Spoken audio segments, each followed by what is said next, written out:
The Xbox Series X sneaks up on you. It's a minimalist block with precisely one curve on the entire thing. And when you turn it on, the dashboard looks almost identical to the one that Xbox One gamers have been using for years. Even the power button makes the same beeps, and the packed-in controller is barely changed. It's not until you fire up a game and are launched into smooth, native 4K amazingly quickly that the Series X justifies spending $500 to upgrade. This console makes few compromises, and even though there's no killer app out of the box that immediately screams, "This is next gen," after just a short while with it, going back to even an Xbox One X would be agonizing.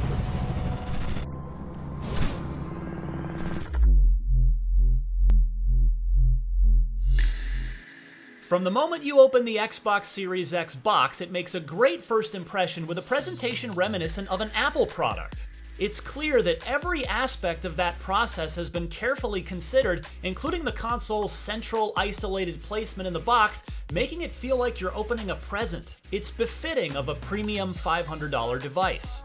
That customer-first thinking continues with an easy initial setup when you plug the Series X in and turn it on.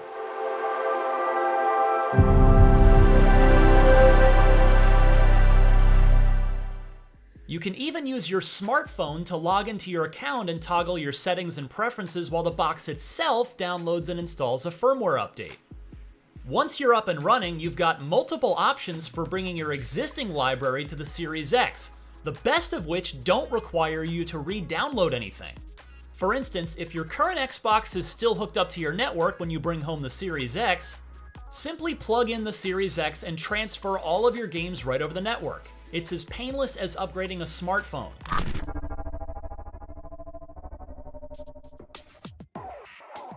Let's talk about the console design itself. It's minimalist, yes, but bold. To my eye, it's easily the best in Xbox history, when it's standing vertically at least.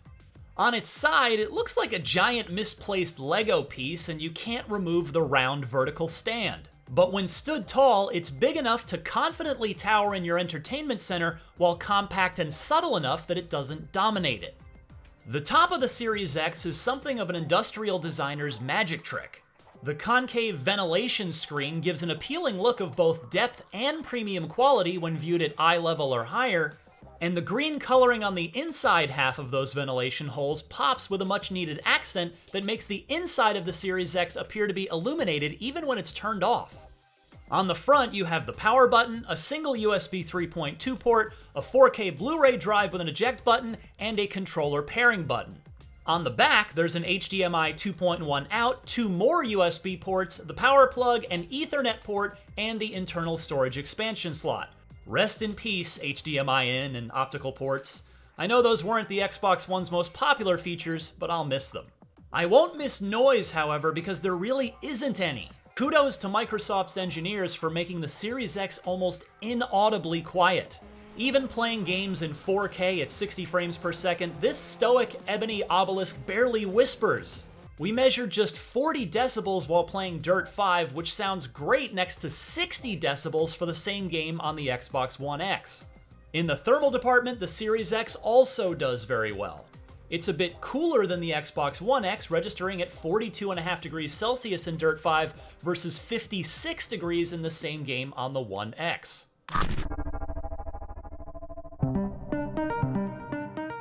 If you've owned an Xbox One, navigating your new Series X will be instantly familiar. I do realize that's anticlimactic for a lot of folks. Until now, when we've bought an expensive new generation console, we've gotten a totally new experience.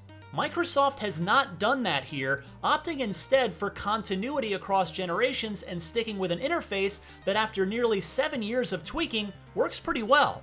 It may not be shiny or new, but it is time-tested. It has every feature and third-party media app we've come to expect from a current console, with no obvious gaps or downgrades. On the Series X, it's snappier and more responsive, and a lot of functionality is easily accessed via a press of the guide button on the controller. Some occasionally needed settings are still cumbersome to find, but at least there's a system-level search functionality similar to Windows and iPhone that lets you search for things like HDR setting. When it comes to power, this generation is no repeat of the previous one, which saw the Xbox One outgunned by Sony's PlayStation 4 on both power and price. This time, the Xbox Series X's main selling point is that it has 12.1 teraflops of computational power on tap for games to play with. It's not a perfect measurement of speed, but on paper, that's twice as powerful as the Xbox One X and about 20% better than the PlayStation 5, for the same $499 price that Sony's charging. In practice, that means 4K 60 frames per second experiences are positioned to be the new normal, and that boost in frame rate is a very noticeable upgrade from the 4K 30 treatments common on the Xbox One X and the upscaled or checkerboarded 4K 30 we usually see on the PS4 Pro. We don't know for sure yet how the Series X and PS5 will perform in the same third-party games head-to-head, but remembering the difference between the Xbox One and the PS4 at their launch, betting on the more powerful box seems like a good move. Yeah? If you favor frame rate over all else, some games on the Series X offer a 120 frames per second option, though doubling the frame rate usually comes at the cost of some amount of resolution. It's also bound to cause some setup hassle because not every 4K TV or HDMI cable supports 120 Hz. You shall not stand it!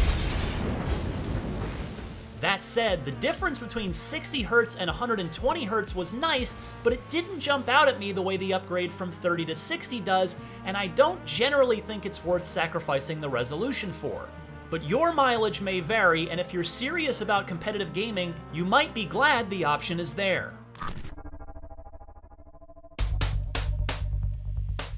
The Series X's superstar feature is its 1TB NVMe SSD drive. Games played from there, new and old alike, show tremendously impressive loading time improvements. The SSD affects absolutely everything on this console in an utterly life-changing way. When you consider all the hours we've wasted staring at loading screens this past generation, this is arguably a bigger leap forward for console gaming than 4K.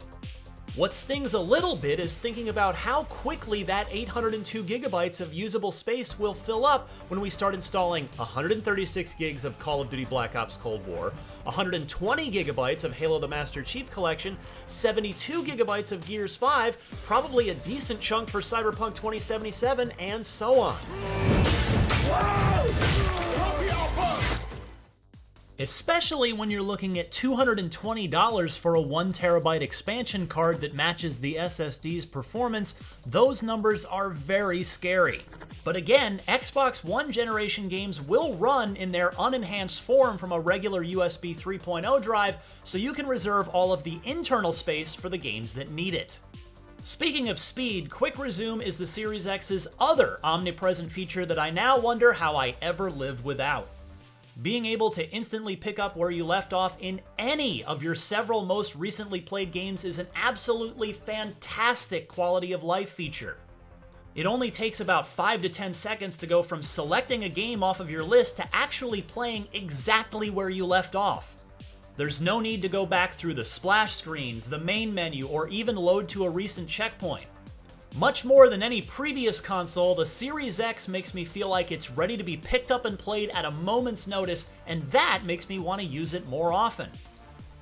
A hidden cost savings of the Series X is that you can expect just about any Xbox One peripherals that you own that aren't named Kinect to seamlessly pair with the Series X. The new controllers are only slightly revised, and older Xbox One controllers, as well as the pricey Elites, are still rock solid. So if you like your existing controller, you can bring it with you.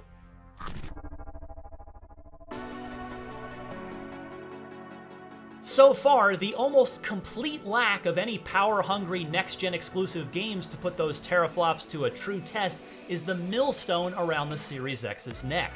Not that that's the console's fault, but the delay of Halo Infinite means there are hardly any exclusive games designed to take advantage of all this power until next year. And even then, Microsoft's decision to support consoles all the way back to the launch Xbox One for the next 1 to 2 years means its exclusives probably won't do anything we haven't seen before from a technological standpoint. They'll just look prettier and/or run smoother on the Series X.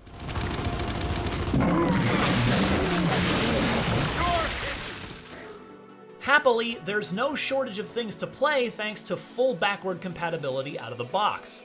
Just about everything from the Xbox One will work, and the substantial catalog of 360 games and handful from the original Xbox that were brought forward to the Xbox One carry over to the Series X too.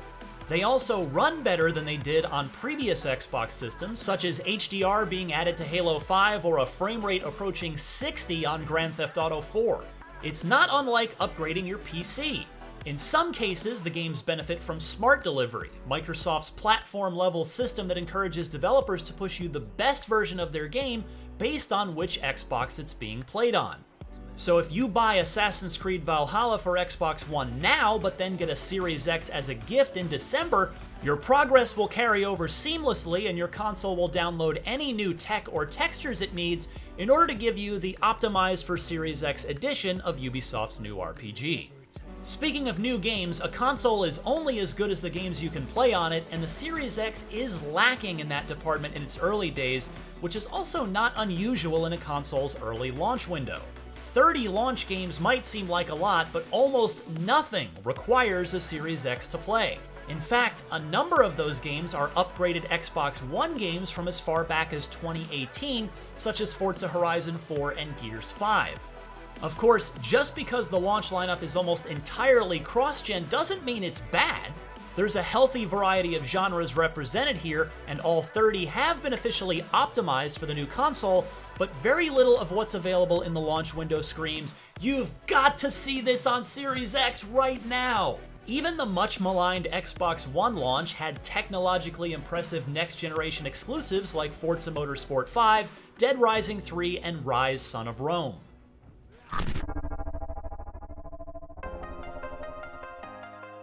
We can only assume that the Xbox Series X will wow us with new and spectacular next-gen games eventually, because there isn't much to judge it on right now.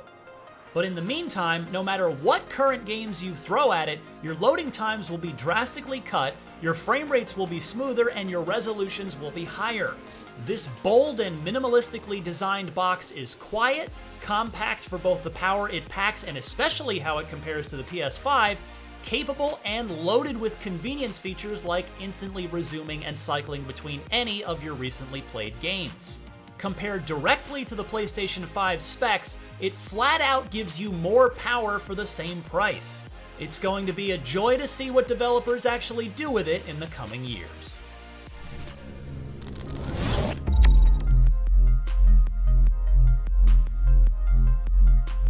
For more on the Xbox Series X, check out our in-depth review of the new Xbox controller, our full unboxing video of the console, and our review of the Series X's cheaper little brother, the Xbox Series S. And for everything else on the new generation of gaming, stick with IGN.